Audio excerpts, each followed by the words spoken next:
next thing we need to talk about is the trailing stops. So trailing stops, now we're talking about once we're in a trade and the trade is heading in our favour, let's say our initial stop loss was not hit. We now need a method to lock in profit as the trade heads in our direction. One thing I think that's key to note here, I think everybody, if they ask themselves this question, you know, how many times have they sold too early? Everybody at one point in time in their trading career has sold you know, to crystallize a profit, and then the trade has continued and you kind of kick yourself and go, you know, why did I sell too early? And I think, again, this comes back to that idea of, to be successful trading, you actually need to do what is counterintuitive. The intuitive thing is to sell your position to crystallize that profit. The counterintuitive is to let your profits run. And when you're in a winning situation, you want to become risk-seeking. And when you're in a losing situation, you want to become risk-averse. It's almost like you need to flip on its head what the intuitive action is. And I think that's where trailing stops come into play.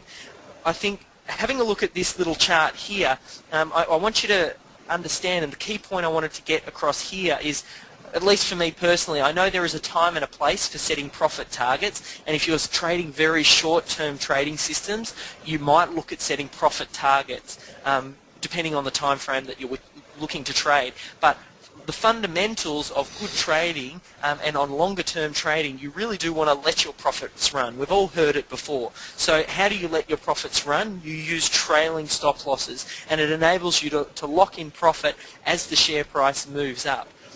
Mindful of that, you won't be able to pick the top, and I think it's valuable for the listeners now to accept the fact that you're not going to have that perfect holy grail system that's going to get you in at the bottom of the trend and get you out right at the top of the trend. It's best to wait, and the way trailing stop losses work is for the stock to come off the peak. When it comes off the peak, you exit and then go, oh, the stock is starting to turn now I'll look at exiting. So the way in which it's calculated, you can use very similar methods that I talked about before, and on the next chart I've got that. So more on stop losses. How is it calculated?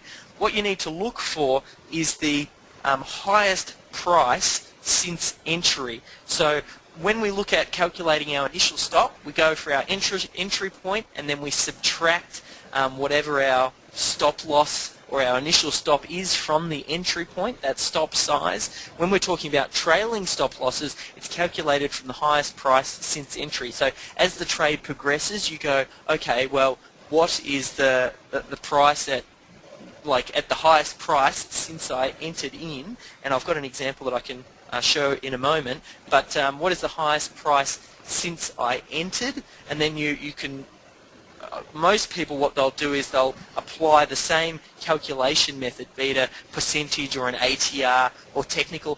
To be honest, I think for trailing stop losses, I'm not such a fan of your technical. I just think there's too much room then subjectivity to come into play, because once your money is in the market, you get a lot more emotional, and I think especially in trailing stop loss positions, that's the point at which you're in profit. You want to have a more automated approach. So you could look at ATR or percentage stop loss, or the one that I use, the lowest low stop as well. There's a few different ways that you can do it. I just wanted to give you guys a little bit more of an advanced tactic as well.